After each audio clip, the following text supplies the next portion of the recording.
Hello and welcome back to 1874. It's time for a match reaction show with myself, Dan Bardell, as I'm going to look back on Aston Villa 3, Club Brugge 0.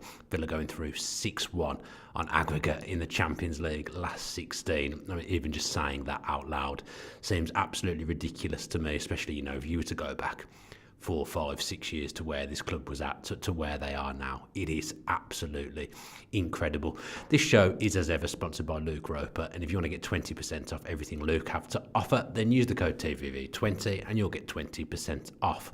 Now, I'm recording this very, very early in the morning, got back late last night, up early for work, so I haven't really had time to look back on the game in any way, but obviously I'm just kind of talking about my experience of being at Villa Park last night. Forgot my free scarf, which I wanted to bring to London with me today, but never mind.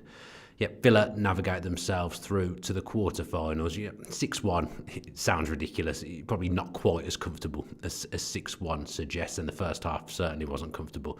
At Villa Park last night, Villa, as soon as a team goes down to 10 men, you do sometimes worry for them because we haven't got the best record against 10 men, but in the end, got the job done with some sensational football in the second half and made it look easy. So everyone comes away from Villa Park very, very happy. Villa and Arsenal, of course, now the only two teams from the Premier League left in the Champions League, and Villa will take on Paris Saint-Germain in the quarter-finals of the Champions League. Away from home first, second leg at Villa Park.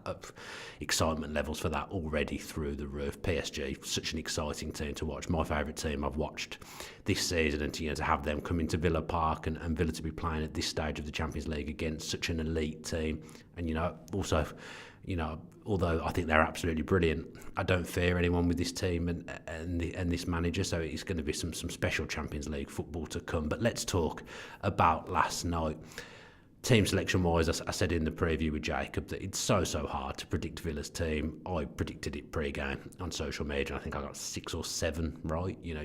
The attacking options that Emery has at his disposal now, and just the squad in general now that most players, bar Ross Barkley, are back to full fitness. The options are incredible, and you see last night again the players Villa are bringing into the fold, particularly at half time. Obviously, a key man came on at half time there in Marco Asensio. But it is borderline ridiculous. The squad depth is so good. I don't think Villa had a brilliant summer, but they've certainly addressed what they needed to in January and going into the back end of the season, now the business end of the season. I think Villa have got some fantastic options and could just be hitting form at the right time. Of course, still in with the shout of qualifying for the Champions League through the league, Champions League quarterfinals, FA Cup quarterfinals. These are heady days, and atmosphere last night, the build up again, the club, I'm critical of things obviously behind the scenes at times, but I've got to say the match day experience in terms of being in the ground and what they put on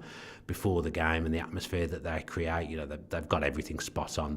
The light show is a far cry away from the stupid light shows that we were doing on our phones this time last year. The tifo is spot on every single time, and then just hearing that Champions League music, I don't think I'll ever get bored of that. So just the kind of experience leading into the game now is absolutely superb at Villa Park, and I can't wait for that PSG second leg already. Hopefully, that it's tight coming off the back of the first leg, and the second leg is a real occasion at Villa Park. I think that atmosphere is going to be absolutely frightening. I really do. But yeah, you had all that build up, the lead into the game, and let's be fair, the first half wasn't a great watch at all, was it? Club Brugge started well, I thought. Then, of course, unfortunately for them, they've gone down to 10 men, and the game's become more of a struggle for us, I think, actually, when they went down to 10 men. But it's a tall order. It's a big ask when you're 10 men, in a tie that you're already 2 goals down in for Club Brugge. But I thought they acquitted themselves well in the first half. Still managed to cause Villa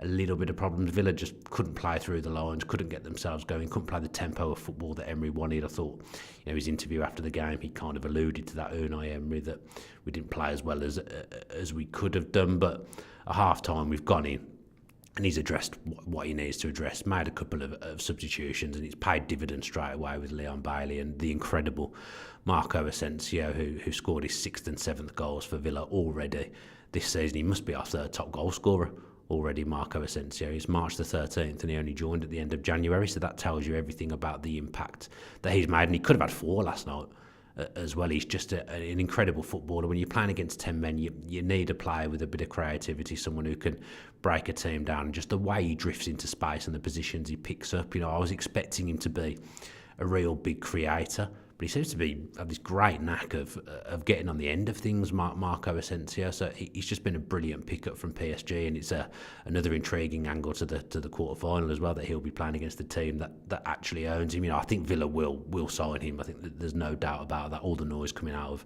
of Villa Park and Bodymoor Heath is that we will sign him for a kind of around £15 million, and that PSG are keen to do business with Villa. So I think Villa will use that to their advantage, but it really is going to be a key element in that quarter final, seeing Asensio play against PSG. But he just took his goals really well again last night. The first goal is lovely work from Leon Bailey, nice craft. He tried something very similar just before that, actually just kind of looping the ball over the defence. And Marco Asensio, even on his wrong foot, I mean, does he even have a wrong foot? He's such a class footballer. He rifles it home, and Villa are on their way at that point, and we can all start to enjoy our evening, which we did very much.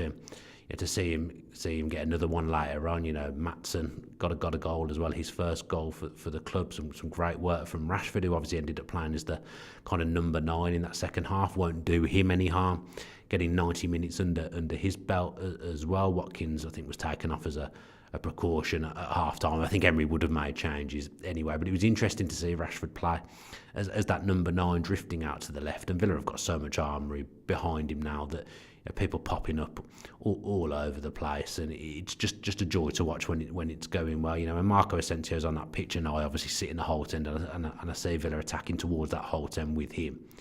It is a joy to watch, but I do want to give Rashford his flowers as well. He's not got off the mark yet in terms of goals, but another assist last night. Matson getting a goal as well. I thought he was Villa's best player actually in the first half. If Rashford is to play wide left for Villa in a lot of games, then I think you'll see Matson in that inverted role. He kind of became actually the left 10, which was quite interesting. Jacob alluded to that in the preview. I thought that was an interesting facet of the game, particularly in the first half, and he was Villa's brightest players. You bring in Jacob Ramsey into the game as well, who's a real high level footballer. Pau Torres coming back in for Mings, who nearly scored a great goal actually just before we did score. See Pau Torres back on the pitch. You'd imagine the international breaks come at a good time, because Villa will play some behind closed doors friendlies, and Pau Torres will get minutes under his belt. So a really successful evening for Villa. Emery got to kind of take off the players actually that have struggled with injury through this season. Matty Cash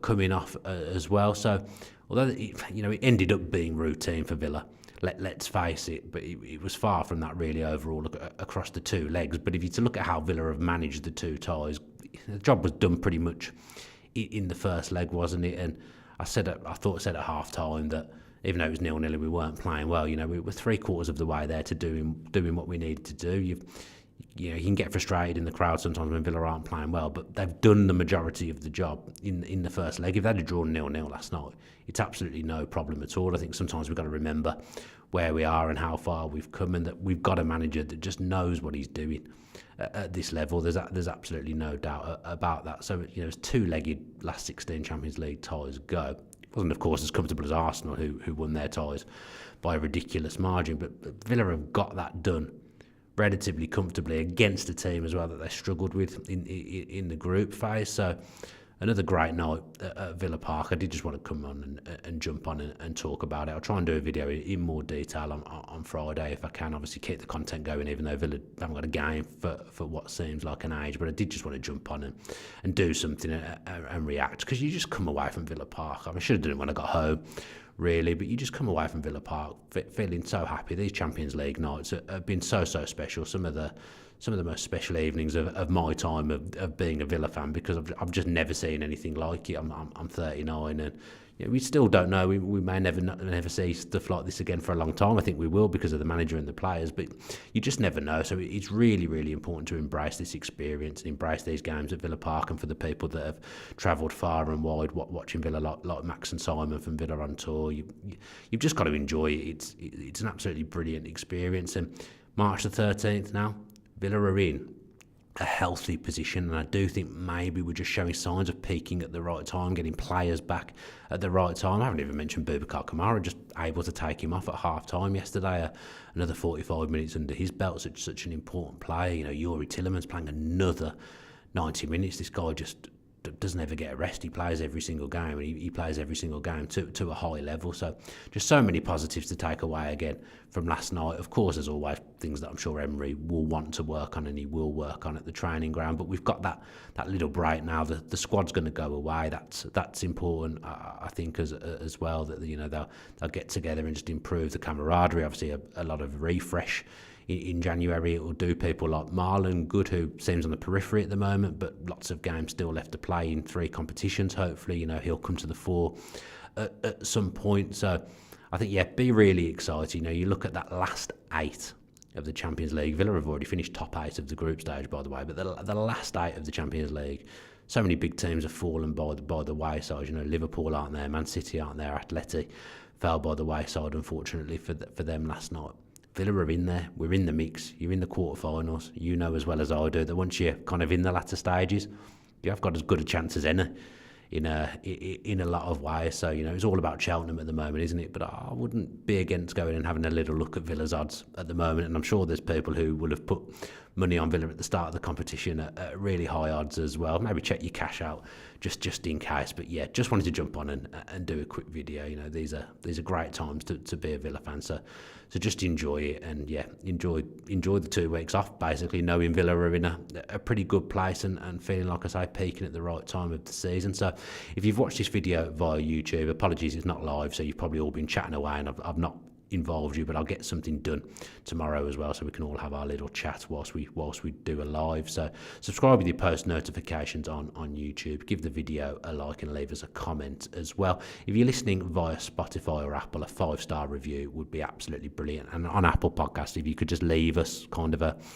a review saying what you like about the podcast, if you do enjoy it, that would be absolutely fantastic. As always at Villa Park, so many nice words last night for people that enjoy the content and enjoy what I do, so I appreciate it very much. Love chatting to people at Villa Park. So if you ever see me, don't hesitate to come up and say hello, because I wouldn't be where I am today without people supporting me and without people watching my content. So it's really, really appreciated. So have a great Thursday. Back on tomorrow, I hope, on the channel. But take care, and as always, up the Villa.